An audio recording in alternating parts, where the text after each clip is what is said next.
also needs assistance and aid from Allah Azza wa Jal.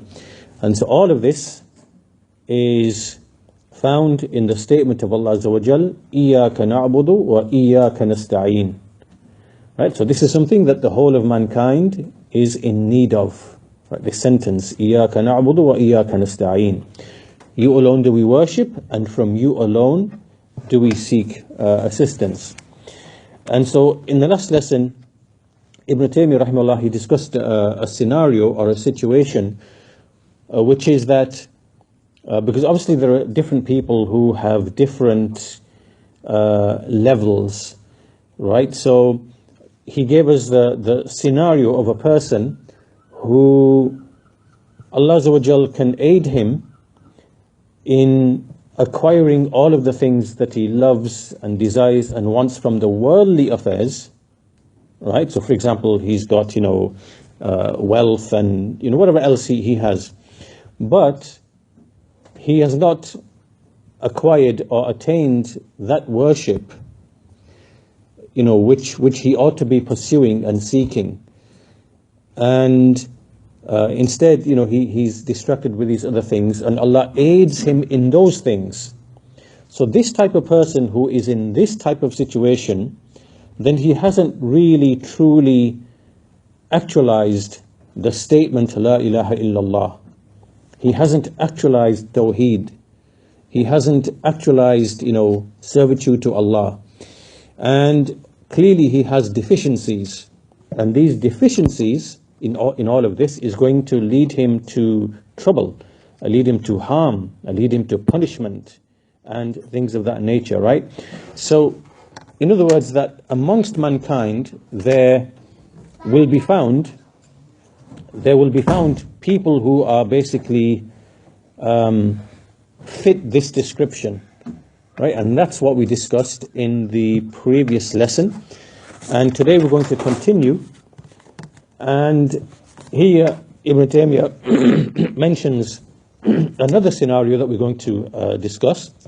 So we will read the text and we'll come back to it inshallah. So he now says, وَلَوْ سَعَى فِي هَذَا الْمَطْلُوبِ وَلَمْ يَكُنْ مُسْتَعِينًا بِاللَّهِ مُتَوَكِّلًا عَلَيْهِ مُفْتَقِرًا إِلَيْهِ فِي حُصُولِهِ لَمْ يَحْصُلْ لَهُ.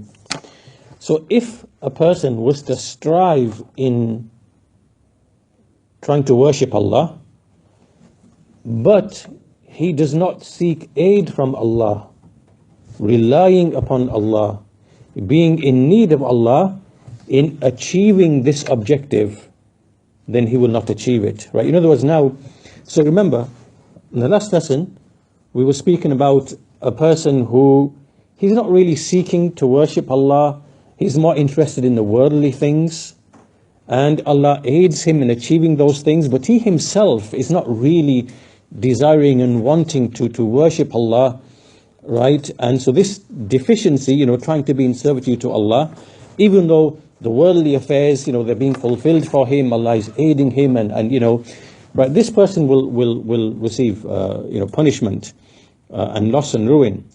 But here we have a different situation. Here we have a situation where a person is wanting to worship Allah, like he strives, but he is not at the same time seeking aid from Allah, not relying upon Allah, not feeling that he is in need of Allah, of his help and assistance to help him reach his goal, right?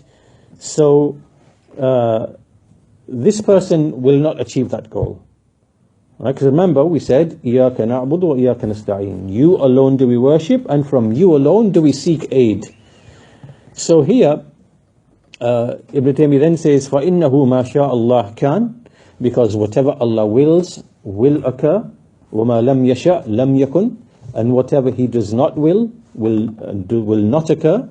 فَهُوَ مُفْتَقِرٌ إِلَى اللَّهِ مِنْ حَيْثُ هُوَ الْمَطْلُوبُ وَالْمَحْبُوبُ الْمُرَادُ الْمَعْبُودُ. Because Allah is the one who this person is in need of, because Allah is the one who is sought, the one who is the loved one, the one who is desired, the one who is worshipped. So he is in need of Allah from that angle, and also from the angle وَمِنْ حَيْثُ هُوَ الْمَسْئُولُ الْمُسْتَعَانُ بِهِ الْمُتَوَكَّلُ عَلَيْهِ. And also from the angle that Allah is the one who you seek aid from, and who you depend and rely upon, right? And He is your ilah, He is the one that you worship. There is no ilah besides Him, and He is your Lord. There is no Lord for you besides Him. So here then, in this paragraph, Ibn Taymiyyah has highlighted to us another scenario for a person, which is the one who embarks on trying to worship Allah Azza wa Jal, and he obviously seeks Allah and wants to worship Allah and wants servitude, but he does not feel in himself the need for that reliance and to seek aid from Allah. He's basically lacking that element of it, right? And so here, he will not achieve his objective. So here Shaykh al-Fawzan, he comments upon this, and he says that if a servant wanted to worship Allah, but he doesn't seek aid from Allah, then he will not arrive at his goal, because he is not being aided upon his worship, and Allah will not make things easy for him, facilitate things for him, strengthen him, and keep putting in him the desire to worship Allah. Right? So because these things are absent, because he's not seeking aid from Allah, then obviously he will not achieve his goal. And also he says, right, so that's the second situation, right? So understand all of these possibilities, right? Because people can fall in different possibilities. The first one we said, someone who is not really interested, he's just pursuing the world, pursuing his desires, and it just so happens from Allah's decree that he receives those goals, ambitions, or whatever it might be, and Allah aids him in that as well. And that's why sometimes when you think, and you sometimes as a Muslim, as a believer, you think and you look at other people, and you look at the kuffar, and you look at the mushrikeen, and you see how easy it is for them to amass wealth and to just generally be successful, and everything seems to fall in place for them and whatever else. Well, this is from the decree of Allah Azza wa Jal. He's just aids certain people to establish the proof upon them, and others He maybe withholds from them to force them to struggle and to strive and to undergo hardship as a means of aiding them and keeping them being in need of Allah Azza wa Jal. Some people thrive in poverty, like in the sense of in their ibadah. So long as they remain in poverty, they will be strong in their iman. But as soon as you give them some affluence, they will perish and they'll be ruined. Right? As soon as affluence comes to them, all the desire, the raghbah for worship and for striving, whatever, that's now gone. They will just spiral downwards and they will perish in that affluence. Right? So some people, Allah Azza wa Jal, He just, keeps them in that. And other people, for them, the affluence is basically a trial and a means of, establishing the hujjah upon them, to prove that they were ungrateful, so that, whatever Allah has decreed for them in the hereafter, it can be fulfilled, with justice. So in other words,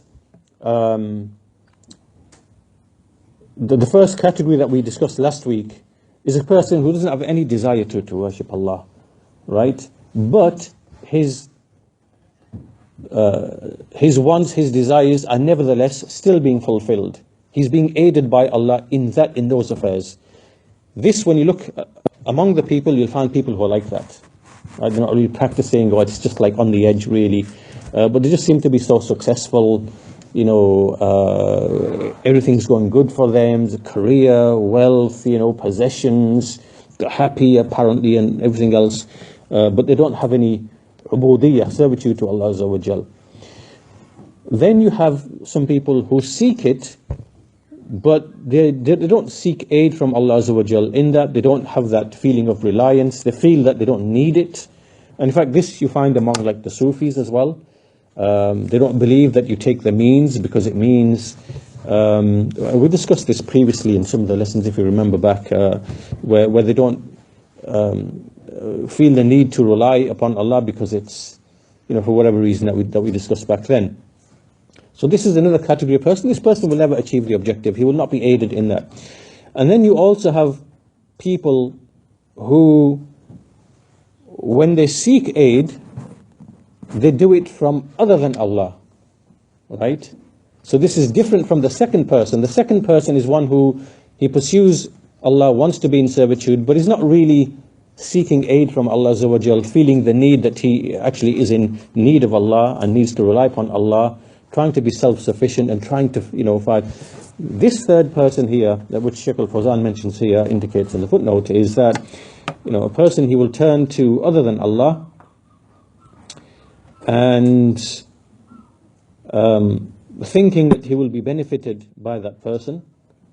And this goes back to what we discussed again previously, previous lessons. Like sometimes you have people, they have an attachment to other people because they find that they will benefit them in something or repel harm from them. This you find amongst the kings or the rulers, or they depend upon their ministers, and they rely upon them, or they need them to maintain their position.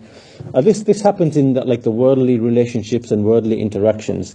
So such a person who turns to other than Allah, then this person will be led to ruin.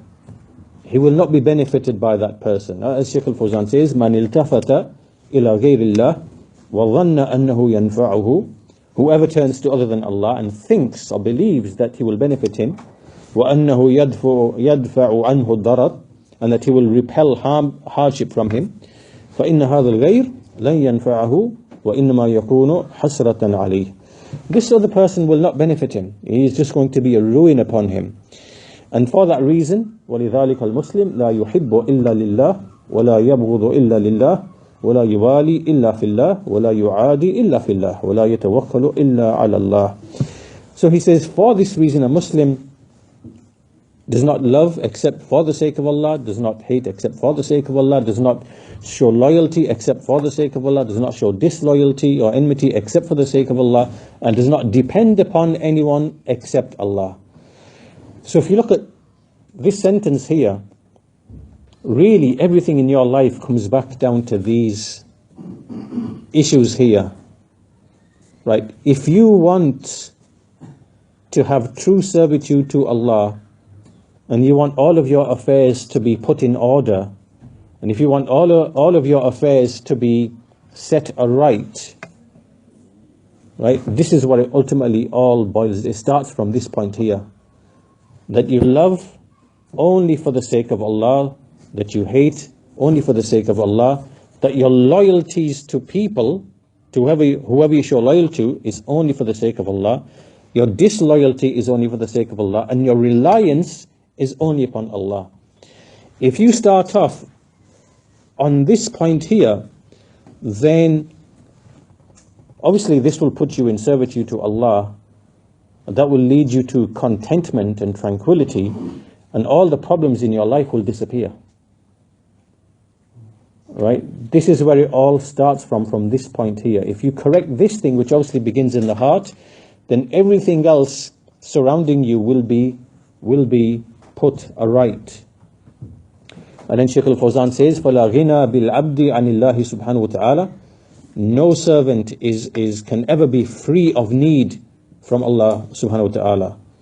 وَلَا يُعِينُهُ عَلَى طَاعَتِهِ وَعِبَادَتِهِ إِلَّا اللَّهُ جَلَّ وَعَلَى. No one can aid him in his obedience and worship except Allah, the lofty and majestic. Coming back to the speech of Ibn Taymiyyah now, Ibn Taymiyyah then continues and he says, وَلَا تَتِمُّ عُبُودِيَّتُهُ لِلَّهِ إِلَّا بِهَذَيْنِ. The servitude of a person to Allah can never ever be perfected or completed except by these two things. Right? What are these two things? Is that he worships Allah, he loves Allah alone, and he seeks aid only from Allah alone. Right? This is how complete servitude is to Allah Azza wa Jal. That you love Allah and worship Him alone, and that you seek aid from Him alone. So then he says, فَمَتَى كَانَ يُحِبُّ غَيْرَ اللَّهِ لِذَاتِهِ أَوْ يَلْتَفِتْ إِلَى غَيْرِ اللَّهِ أنه يعينه كان عبدا لما أحبه وعبدا لما رجاه بحسب حبه له ورجائه إياه. So he says, when you have a person who loves other than Allah, who loves something besides Allah in and of itself, and he turns to other than Allah seeking that thing's aid, then he is a worshipper of that thing. He's a worshipper of the thing that he loves, and he's a worshipper of the thing that he hopes in, and a worshipper of that thing to the extent of his love and his hope in that thing. So here what Shaykh Islam ibn Taymiyyah is pointing out is conversely now, I guess this is another scenario, a person who combines all of these things, he doesn't seek servitude to Allah, and he turns to other than Allah to aid him in whatever, then he is simply a slave. He is simply a slave to that thing or those things, to the extent that he loves that thing or those things, and he hopes in that thing or those things to achieve his objectives. And then, in contrast to all of these, we have a fourth person then, وَإِذَا لَمْ يُحِبْ لِذَاتِهِ إِلَّا اللَّهِ وَكُلَّمَا أَحَبَّ سِوَاهُ فَإِنَّمَا أَحَبَّهُ لَهُ وَلَمْ يَرْجُ قَطٌّ شَيْئًا إِلَّا اللَّهِ وَإِذَا فَعَلَ مَا فَعَلَ مِنَ الْأَسْبَابِ أَوْ حَصَّلَ ما حصل منها كان مشاهدا أن الله هو الذي خلقها وقدرها. It's a long sentence, let me read all of it and I'll come back to it. He continues, وَأَنَّ كُلَّ مَا فِي السَّمَاوَاتِ وَالْأَرْضِ فَاللَّهُ رَبُّهُ وَمَلِيكُهُ وَخَالِقُهُ وهو مفتقر إليه كان قد حصل له من تمام عبوديته لله بحسب ما قسم له من ذلك. Alright, so in all of this sentence I've just read, basically here now we are speaking about the perfect slave, the perfect abd of Allah Azza wa Jal, and what he brings together of qualities, right? So this is the one who, he does not love anything for its own sake, except Allah Azza wa Jal. Right? The only thing he loves ultimately for its own sake is Allah Azza wa Jal. And if he loves anything or anyone besides Allah, then he loves it only for the sake of Allah, following on from the love of Allah. Right? And when he does any deed, when he takes any means, when he takes any of the asbab, or when he acquires anything from the things that he seeks, he knows that it is Allah who created the means, he created the causes, and he created the effects. Right? So in other words, all of the worldly things that he achieves and acquires that come to him, and likewise even the religious things that he achieves and acquires. So when he achieves and acquires, piety and righteousness and whatever, how did he acquire these things? He acquired them by way of the means that Allah has legislated, right? So he acquired that by virtue of what Allah has legislated. And when he acquires things in the worldly sense, material possessions and the worldly benefits, he's only acquired them by way of means and causes and effects that Allah has created for his servants. He didn't earn them independently of anything, independently of what Allah has put in terms of causes, meaning that there's no basis for him to start thinking that, this is my achievement. This is my achievement. I got this, this wealth or whatever because of my skill and my intelligence and my this and my that. Right? So he's not thinking like that, right? This person is thinking, as Ibn Taymiyyah says, he says that if he adopts any of the ways and means that Allah has put in his creation, and he acquires things on account of that, then he is a witness, and he bears witness that Allah is the one who created these means and decreed them upon his servants, and that everything which happens, which is in the heavens and the earth, then it is Allah who is its Lord, its owner, its creator, and that he, meaning the servant, is the one who is in need of Allah. Then if he fulfills all of these descriptions that we've just mentioned here in this paragraph, this is the one who has now completed that Uboodiyah. He has now achieved complete servitude to Allah, obviously to the degree and extent that Allah has apportioned for him. Right? Now this varies from every person, obviously. Each person which achieves a different level of Uboodiyah based upon these qualities that he possesses, or the extent to which he possesses these qualities. Right? So this is now like, the perfect person, so to speak. The one who loves Allah, more than anything else. And if he loves anything besides Allah, it's only because, he loves it for the sake of Allah. Right? So, like for example, if he loves a certain food, well, it's because it gives him delight and it makes him grateful to Allah and it allows him to sustain himself and worship Allah. So he loves it not as a thing in and of itself, but as a thing for the sake of Allah. See the difference here between the way this abd, how he thinks about things, and how we just have a regular person who just doesn't think about things, right? A person who is an abd, who is in servitude to Allah, the way he doesn't love a thing in and of itself for its own sake, but it's actually for the sake of Allah. So for example, you have one person, he might, let's say for argument's sake, he has a food that really delights him and pleases him, and all it is for him is just taste and pleasure, and basically that's it. That's the limit of his thinking. It stops at that point, right? Oh, this is delicious, and and that's the limit of where his thought ends, right? But then you have the type of person described here. So here, obviously, this person is being put to trial with the love of other things besides Allah, in a way that could mean a deficiency in his servitude. But here, this other person, when he likes or loves something, obviously it's thought out with reasons behind it, and it's like, well, this thing, I love it, but for what reason do I love it? Well, it allows me to experience the blessings of Allah. I feel delight on account of which I'm able to praise Allah Azza wa Jal. It then makes me more motivated to be thankful and grateful.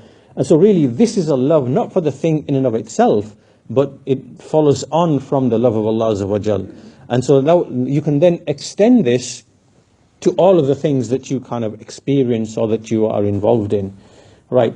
So the one that's being described here, the abd who is in servitude to Allah, who loves only Allah and for the sake of Allah, and he combines all of these qualities, and whatever happens, he knows it's ultimately coming from Allah.